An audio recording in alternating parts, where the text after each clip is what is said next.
श्रोता मित्रों नमस्कार। आपकी दोस्त और कार्यक्रम की हमसफर श्वेता आर्या आपके अपने पसंदीदा कार्यक्रम श्रमिक लोक में आपका स्वागत करती है। दोस्तों, आज के कार्यक्रम में हम जानेंगे कोरोना संक्रमण के दौरान कैसे बच्चों की पढ़ाई को जारी रखा जा रहा है और शिक्षक कितनी मेहनत कर रहे हैं बच्चों के भविष्य के लिए। इस पर विस्तार से जानने के लिए आइए सुनते हैं भेंट वार्ता शिक्षिका डॉक्टर संगीता पाठक से। दोस्तों, कोरोना संक्रमण के दौरान हम सब की दिनचर्या बदली, काम करने का तरीका बदला और इसी बीच सबसे बड़ा बदलाव आया बच्चों के पढ़ने पढ़ाने के तौर तरीके में। आइए जानते हैं कैसे बच्चों की पढ़ाई को सुचारू रूप से जारी रखा गया और क्या तौर तरीके अपनाए गए जिससे बच्चों की पढ़ाई बाधित भी नहीं हुई और बच्चे कोरोना के संक्रमण से भी दूर रहे। इस विषय पर विस्तार से बताने के लिए आज हमारे साथ हैं शिक्षिका डॉक्टर संगीता पाठक। मैम, हमारे कार्यक्रम में आपका बहुत बहुत स्वागत है। नमस्कार। सबसे पहले आप अपने बारे में बताइए। मेरा नाम डॉक्टर संगीता पाठक है जी। मैं मध्य विद्यालय माराफारी चास बोकारो की शिक्षिका हूँ जी। मेरे विद्यालय में हम लोग इस कोरोना वायरस की त्रासदी को बहुत अच्छे से पूर्ण करने के लिए पूरा सफल प्रयास किए हैं। जी जी। हमारे यहाँ सारे शिक्षक और शिक्षिकाएं मिलकर हम सबों ने एक टीम बनाई है और हम सबों ने मिलकर ये प्रयास किया है कि कोरोना वायरस एक त्रासदी जरूर है जिससे पूरा समाज इस मौजूदा वक्त में जूझ रहा है। जी। मुझे लगता है समाज का शायद ही कोई वर्ग हो जो इसके प्रभाव से भी अछूता होगा।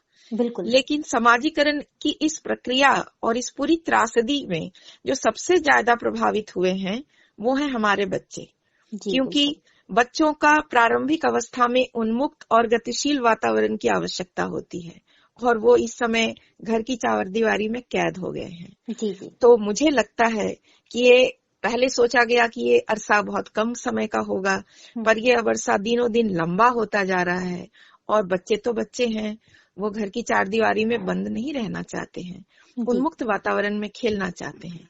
तो हम सभी शिक्षकों का ये प्रयास रहा है कि उन्हें इस कोरोना काल में भी उनका बचाव भी हो, उनकी सुरक्षा भी हो और साथ ही साथ उनकी शिक्षा में कोई कमी ना रह जाए।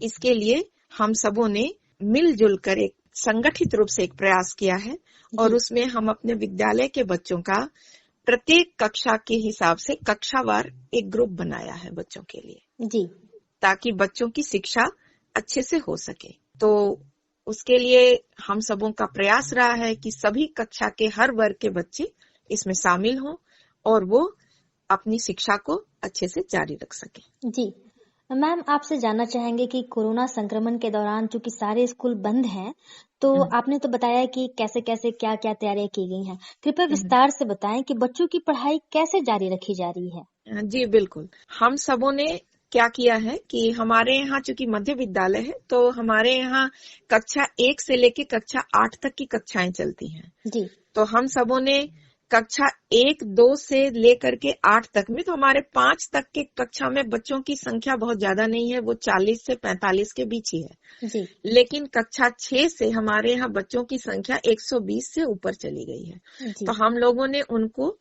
ABC ऐसे कक्षा में उनका सब क्लासेस में बांट दिया है। लेकिन जब हम सबों ने जब व्हाट्सएप ग्रुप बनाया इन बच्चों के लिए तो कक्षावार ही व्हाट्सएप ग्रुप बनाया है। कक्षा 1 का एक अलग व्हाट्सएप ग्रुप है, इसी तरीके से 2, 3, 4, 5 से लेके कक्षा 8 तक के अलग अलग कक्षावार व्हाट्सएप ग्रुप बनाए गए हैं। अब प्रश्न ये उठता है कि सारे बच्चों के पास तो फोन है नहीं, जो फोन है लेकिन सबके पास में एंड्रॉयड मोबाइल फोन नहीं है जिससे वो व्हाट्सएप से जुड़ सके। तो लगभग हमारे यहाँ 50% से ऊपर बच्चों के पास में, उनके पेरेंट्स के पास में व्हाट्सएप मोबाइल है। उनको हम लोगों ने इस व्हाट्सएप ग्रुप से जोड़ लिया है और कक्षावार चूंकि जोड़ लिया है तो इसीलिए हम कक्षावार कंटेंट को बहुत अच्छे ढंग से उनको पहुंचा पा रहे हैं।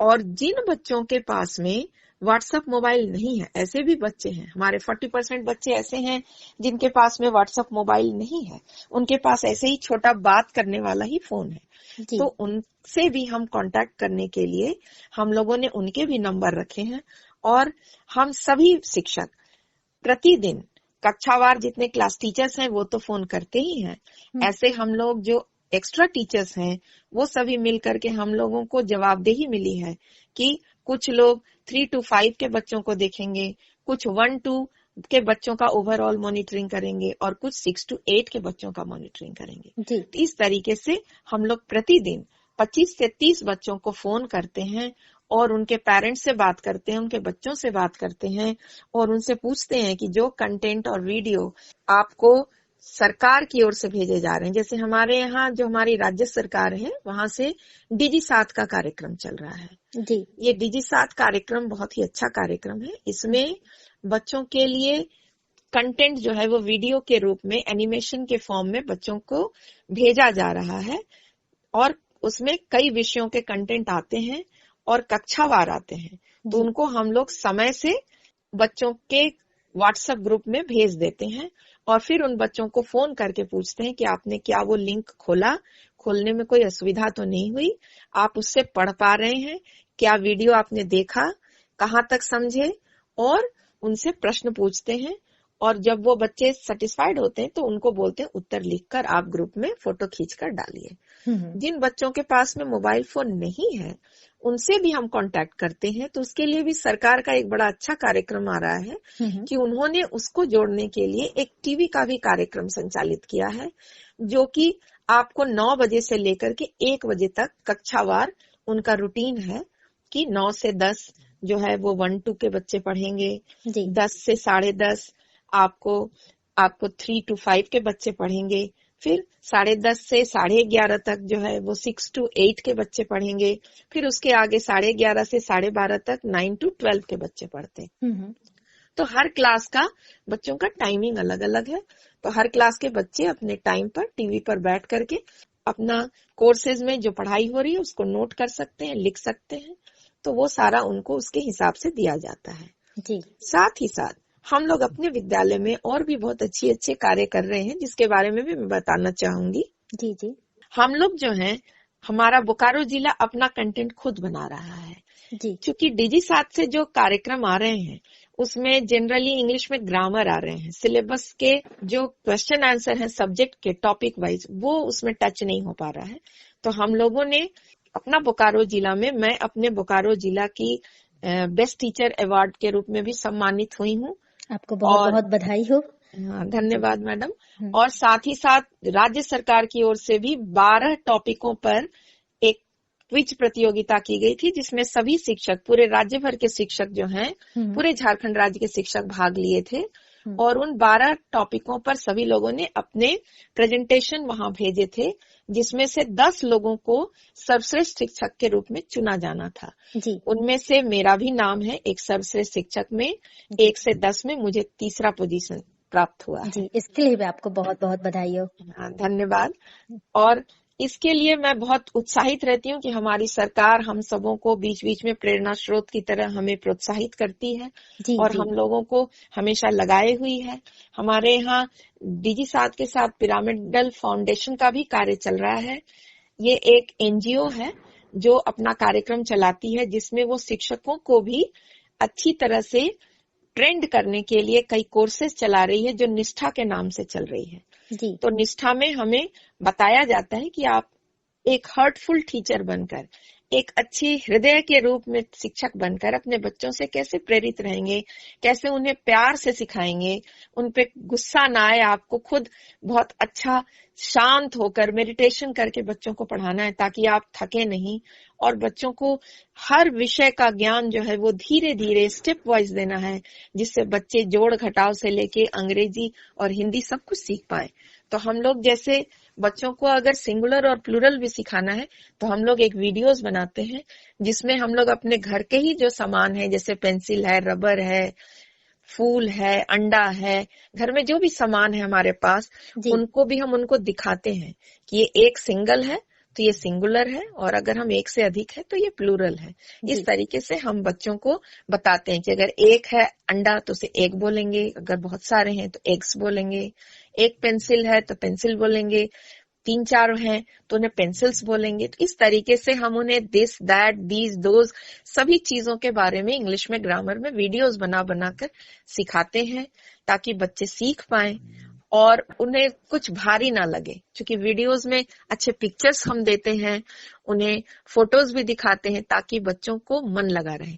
बीच बीच में हम उनकी एक्टिविटीज भी कराते हैं, कुछ ड्राइंग्स भी बनाने को बोलते हैं, उन्हें बहुत अच्छे ज्ञान भी देते हैं कि आपको किस तरीके से जीवन में रहना है, उनको सामाजिक ज्ञान किस तरीके से देना है कि आप अपने परिवेश में लोगों से ईर्ष्या ना करें, खुश रहें, लोगों को कैसे मदद करें। इन विषयों पर भी हम उनको वीडियोस बनाकर भेजते हैं और उसकी जानकारी जो है बच्चों को भेजते रहते हैं ताकि बच्चे हमेशा प्रफुल्लित रहें, खुश रहें और मन लगाकर पढ़ें और अपने क्रियाकलापों में बहुत एक्टिवेटेड रहें। तो हमारे यहाँ के बच्चे जो हैं, चूंकि हम उनको क्वेश्चन आंसर्स भी दे रहे हैं, अब हमारा बोकारो जिला आपको हिंदी, अंग्रेजी, संस्कृत, उर्दू, खोरठा, बंगला इन सभी विषयों में उनको ज्ञान दे रहा है और उन सभी का सिलसिलेवार सिलेबस वाइज कोर्सेज में उनको चैप्टर्स पढ़ाए जा रहे हैं, उसी का प्रश्नोत्तर भी दिया जा रहा है और नेक्स्ट वीडियो में उसकी एक्टिविटीज भी करवाई जा रही है ताकि बच्चे उसमें इंगेज रहें। खासकर हमारा फोकस क्लास 8 के बच्चों पर और 10 के बच्चों पर और 12 के बच्चों पर है। तो चूंकि मैं तो मिडिल स्कूल की हूँ तो हमारा क्लास 8 पर फोकस रहता है, क्योंकि ये 8 क्लास के बच्चों का बोर्ड होता है हमारे यहाँ अब तो उनकी तैयारी पूरी हो पाए, इसीलिए हम लोग उन पर ज्यादा फोकस किए हुए हैं ताकि उनकी तैयारी में कोई बाधा ना हो। और वैसे बच्चों पर हमारा खास ध्यान है कि जिनके पास में मोबाइल फोन नहीं है तो उन्हें हम फोन करते हैं और बीच बीच में हम सभी शिक्षक बारी बारी से, चूंकि रोस्टर में जाते हैं हम लोग, तो हम लोग अपने गांवों में भी भ्रमण करते हैं, अपने पोषक क्षेत्रों में भ्रमण करते हैं और पोषक क्षेत्रों में भ्रमण करके बैनर के तले हम अपने यहाँ मुखिया को भी आमंत्रित करते हैं और उनके द्वारा ही गांव-गांव के बच्चों को बुलाकर हम वहां भी उन्हें शिक्षा दे रहे हैं ताकि वो जो बच्चे के पास फोन नहीं है वो उस माध्यम से, ग्रुप के माध्यम से सीख सके। मैंने पर्सनली एक प्रोजेक्टर खरीदा है ताकि मैं बच्चों को पढ़ा सकूं अच्छे से। तो ऐसे पेरेंट्स को भी मैं कॉल करती हूँ और उनको मास्क लगाकर मैनेज करके कि आप पूरी दूरी नियमित करके, वैसे बच्चों को 5-6 बच्चे आते हैं ताकि उनको, जिनके पास फोन नहीं है, आज 5-6 बच्चे आए, कल दूसरे दिन दूसरे टीचर आएंगे, उनसे पढ़ेंगे बच्चे। इस तरीके से हम उन बच्चों को भी नियमित रूप से पढ़ा रहे हैं जिनके पास में मोबाइल फोन नहीं है जी। उनको बुलाते हैं ताकि उनकी भी पढ़ाई बाधित न हो, पीछे न रह जाए, पिछड़ न जाए जी। तो इस तरीके से उन्हें स्कूल में, विद्यालय में बुलाकर अगर दिक्कत होती है तो हम गाँवों में जाते हैं, वहां भी उनको बताते हैं और पेरेंट्स हमारे एक्टिवेटेड रहे इसके लिए हम लगातार फोन करते हैं और उनसे कहते हैं कि आप अपने बच्चों को अच्छी शिक्षा में आप हमारा सहयोग करिए, क्योंकि गाड़ी के हम 2 पहिए हैं। शिक्षक अकेला कुछ नहीं कर पाएगा जब तक अभिभावक का साथ ना हो। बिल्कुल, इसीलिए हम कहते हैं आप दूसरे पहिए हैं, आपको भी हमारे साथ साथ मेहनत करनी होगी ताकि हमारे बच्चे अच्छा करें। और इसका बहुत अच्छा रिजल्ट भी आ रहा है। आपको जानकर बहुत खुशी होगी कि हमारे यहाँ पब्लिक स्कूल से कम 150 से 200 बच्चे जो हैं वो हमारे यहाँ नामांकित हुए हैं, क्योंकि वहाँ फीस वगैरह लग रहा था और हमारे यहाँ तो सरकार की ओर से बहुत अच्छी योजना है कि उनको बुक्स दिया जाता है, उनको कॉपीज दी जाती है, उनको किट दिया जाता है, उनको चावल और राशि भी दी जाती है मंथ वाइज। तो इसीलिए बच्चे जो है लाभान्वित हो रहे हैं और पैसे से अपना फोन भी रिचार्ज करा पा रहे हैं पेरेंट्स। और अगर दिक्कत होती है तो कुछ शिक्षक भी हम लोग मिलजुल कर अपने पॉकेट मनी से भी उन्हें रिचार्ज करवाते हैं बीच बीच में। वैसे बच्चों का, जिन बच्चों का फोन पेरेंट्स नहीं रिचार्ज करवा पा रहे हैं, दिक्कत आ रही है, तो उनको हम लोग भी उसमें मदद करते हैं। हाँ, तो बच्चों को हम बीच बीच में जाते हैं गाँव में, जब पोषक क्षेत्रों में भ्रमण करते हैं तो उनमें जिनके पास मास्क नहीं है उनके बीच में मास्क और सैनिटाइजर भी बांटते हैं। हम लोग अपनी पॉकेट मनी से बच्चों के फोन भी रिचार्ज करवाते हैं ताकि बच्चे जो बिल्कुल नहीं करवा पा रहे हैं पेरेंट्स, उनको हेल्प मिल जाए। तो इस तरीके से हम सभी शिक्षक इस योद्धा की तरह लगे हुए हैं कि हमारे बच्चों की पढ़ाई बाधित ना हो, बिल्कुल उनका सर्वांगीण विकास हो सके। आपका तो, आप सबों का जो ये सामूहिक प्रयास है ये बहुत ही सराहनीय है और सरकार भी इसमें हर तरह से मदद कर रही है। लेकिन आपसे जानना चाहेंगे कि आप एक शिक्षिका हैं, तो आप तो अभिभावक और बच्चों दोनों से आप मिल रही हैं, दोनों की परेशानियां समझ रही हैं। जी जी तो बिल्कुल। आप कृपया बताएंगी कि इन्हें किस तरह की परेशानियां आ रही हैं, क्योंकि ऑनलाइन क्लासेस तो एक नया कॉन्सेप्ट है और ये जी करने में आपको और अभिभावकों को, बच्चों को क्या परेशानी आ रही है सामने? देखिए, शुरू शुरू में तो काफी परेशानी आई, क्योंकि बहुत सारे पेरेंट्स इसके लिए तैयार नहीं थे। कुछ पेरेंट्स जो थे वो फोन अपना बच्चों को देना नहीं चाहते थे कि छोटे बच्चे हैं, फोन का गलत इस्तेमाल ना कर लें, वो अगर कहीं और कुछ बिगड़ जाएंगे। खुद कहते थे कि भाई आप लोग पहले मना करते थे कि बच्चों को फोन नहीं दीजिए और अब आप फोन से ही पढ़ा रहे हैं। ऐसी बहुत सारी बातें आई थी। जी तो हम लोगों ने पेरेंट्स को बुलाया था, दूर दूर रखकर मीटिंग भी की, कुछ लोगों को फोन के माध्यम से भी समझाने का प्रयास किया कि देखिए वो भी बात सही थी, लेकिन अभी ये ऐसा समय आया है, ये इतना संकट काल का समय है, और इस समय अगर हम बच्चों को पूरी तरह छोड़ देंगे तो शायद जो उन्होंने पढ़ा है वो भी वो भूल जाएंगे और बिल्कुल पढ़ाई से वंचित हो जाएंगे। जी जी और खेलकूद आवश्यक है, लेकिन अगर सिर्फ खेलेंगे तो पढ़ाई नहीं होने पर वो बिल्कुल भी जो उनका सर्वांगीण विकास होना चाहिए वो रुक जाएगा। बिल्कुल। तो इसके लिए आपको सहयोग करना होगा। तो उन्होंने भी हमें बहुत सहयोग किया, और जब उन्होंने हमारा कंटेंट देखा, पढ़ाने का तरीका देखा, वीडियोस जब हम लोगों ने उनके पास भेजा, जब उन लोगों ने देखा कि बहुत अच्छे से मैडम और सर लोग पढ़ा रहे हैं, तो उन लोगों को भी बहुत अच्छा लगा और उन लोगों ने भी अपने बच्चों के साथ बैठकर वो भी पढ़ते हैं। कई बार वो हमें खुद भी फोन करते हैं कि मैडम बहुत अच्छा है, आपका वीडियो बहुत अच्छा लगा, लाइक भी करते हैं, सब्सक्राइब भी करते हैं हमारे चैनल्स को वो, ताकि मतलब उनको वो यूट्यूब से उनको जल्दी से जल्दी जो हम लोग जो भी बना रहे हैं वो उन तक पहुंच जाए। तो ऐसे बहुत सारे पेरेंट्स हैं जो बहुत ही सहयोगात्मक रूप से हमारे साथ रहे हैं। हाँ, कुछ हैं जो उनको आर्थिक तंगी है, दिक्कत है, कोरोना काल में उनका बिजनेस ठप हो गया है, ऐसे भी कुछ हैं जिनको काफी परेशानी हुई है। तो उसमें हमारे यहाँ के टीचर्स और प्रिंसिपल मिलकर हम लोग सामूहिक रूप से कुछ पैसा इकट्ठा करते हैं और ऐसे पेरेंट्स को हम लोग हेल्प करते हैं उनका रिचार्ज कराने में। या हमारे यहाँ भी सरकार की ओर से एवरी सैटरडे को एक क्विज प्रोग्राम होता है, जी जिसमें बच्चों का हफ्ते भर में जो कंटेंट की पढ़ाई उन्होंने भेजी है उससे वो जांच करना चाहते हैं कि बच्चे कितना ग्रास्प कर पाए, कितना सीख पाए। जी तो बहुत सारे बच्चे तो जानते नहीं है कैसे भरना, क्योंकि उन्होंने कभी भरा नहीं था। तो हम लोगों ने उनको एवरी सैटरडे हम लोग बच्चों को बुलाते हैं, थोड़े थोड़े टाइमिंग के हिसाब से क्लास वाइज समय देते हैं बच्चों को। वो आते हैं, दूर दूर दूरी को मेंटेन करते हुए, मास्क लगाते हुए हम बच्चों को बताते हैं कि किस तरीके से लिंक खोलना है, क्विज को अपने क्लास का कैसे अपलोड करना है, और प्रत्येक प्रश्न का कैसे उत्तर देना है, और उनसे ही पूछकर उस उत्तर को उनसे भरवाती हूँ, उसमें मदद करती हूँ। कई बार जिन बच्चों के पास फोन नहीं है या रिचार्ज नहीं है या टावर नहीं है, तो उन बच्चों का हम लोग अपने फोन से ही भर देते हैं। जो बच्चे बताते हैं कि मैडम इसका आंसर ये होगा, यही होगा, हम लोग उसी अनुसार करते हैं। और बच्चे अब पहले से बहुत अच्छा परफॉर्म कर रहे हैं। हमारे यहाँ के बच्चे 10 में 10 ला रहे हैं क्विज में, बहुत सारे बच्चे ऐसे हैं। तो ये हमारे यहाँ का परफॉर्मेंस बहुत अच्छा है। और ये तो सरकार की ओर से है। और हमारा बोकारो जिला अपना, हम लोग भी एक क्विज बनाते हैं, हम लोग भी गूगल डॉक्स पर क्विज बनाकर बच्चों को दे रहे हैं। जी तो वो क्विज जो है हम लोग एवरी फ्राइडे को देते हैं, क्योंकि सैटरडे को उधर से आता है, तो हम लोग एक दिन बिफोर उसकी तैयारी करवाते हैं, जी ताकि बच्चे जिला का जो क्विज है उसमें अच्छा करें और हाँ उनको उसके लिए उनको प्रोत्साहन पुरस्कार मिल सके। जी जी इसके लिए हम लोगों ने प्रयास किया। तो अब शिक्षक को उतनी परेशानी नहीं है, क्योंकि अब हमारे अभिभावक समझ गए, तो हमारे सहयोग में बहुत अच्छे से वो सहयोगात्मक रूप में साथ दे रहे हैं। और सरकार की ओर से स्टाइपेंड मिलने से उनको भी राहत है, वो भी रिचार्ज करवा पा रहे हैं। जी और अगर बहुत समस्या होती है तो उसमें हम लोग भी पिलर की तरह उनका स्तंभ बनकर साथ दे रहे हैं। जी इसलिए हमारे यहाँ अभिभावक और शिक्षकों और बच्चों के बीच बड़ा अच्छा एक प्यारा सा गहरा संबंध बन गया है।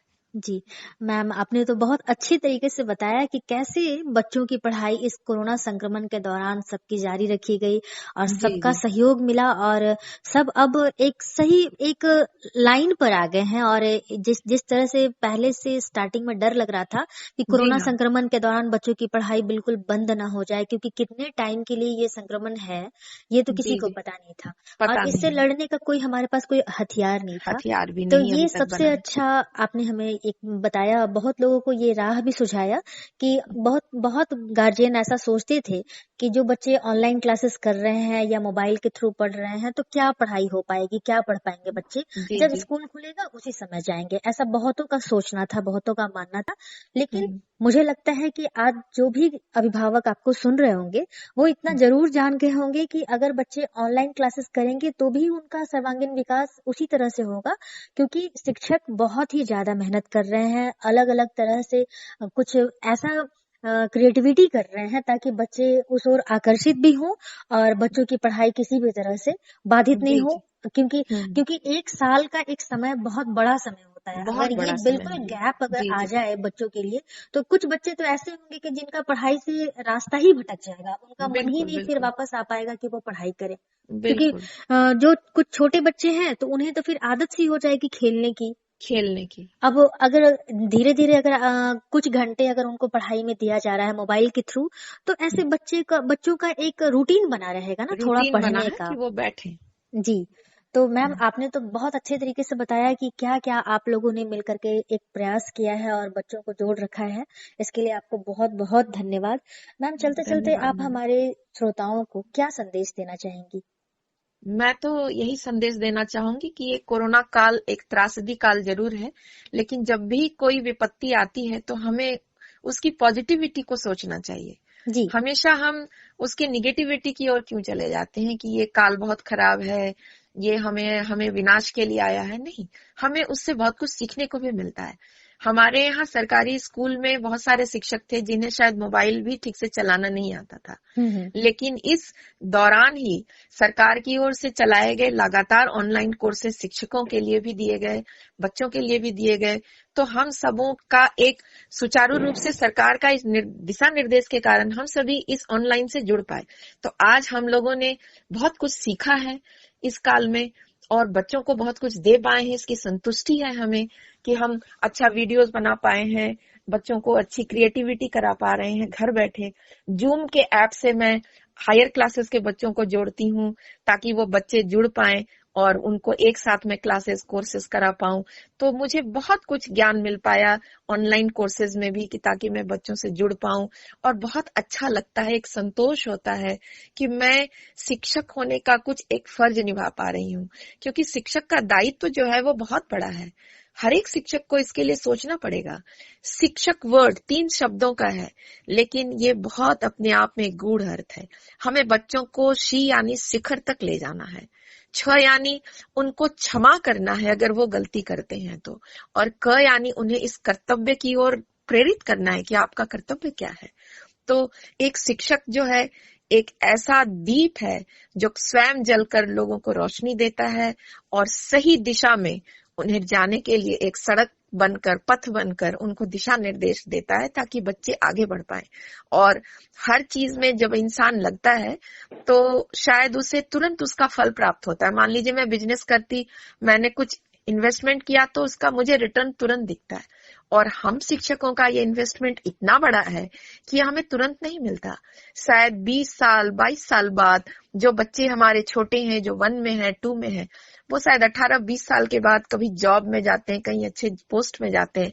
और जब मैं चलती हूँ और उनमें से कई एक बच्चे मुझे मिले हैं जो कहते हैं, मुझे पैर छू के प्रणाम करते हैं, मैडम मुझे पहचाना, मैं वही बदमाश लड़का, आज मैं इस फलाने इंस्टीट्यूट में मैं कर पढ़कर आज मैं डॉक्टर बन गया हूँ, आज मैडम मैं इंजीनियर बन गया हूँ।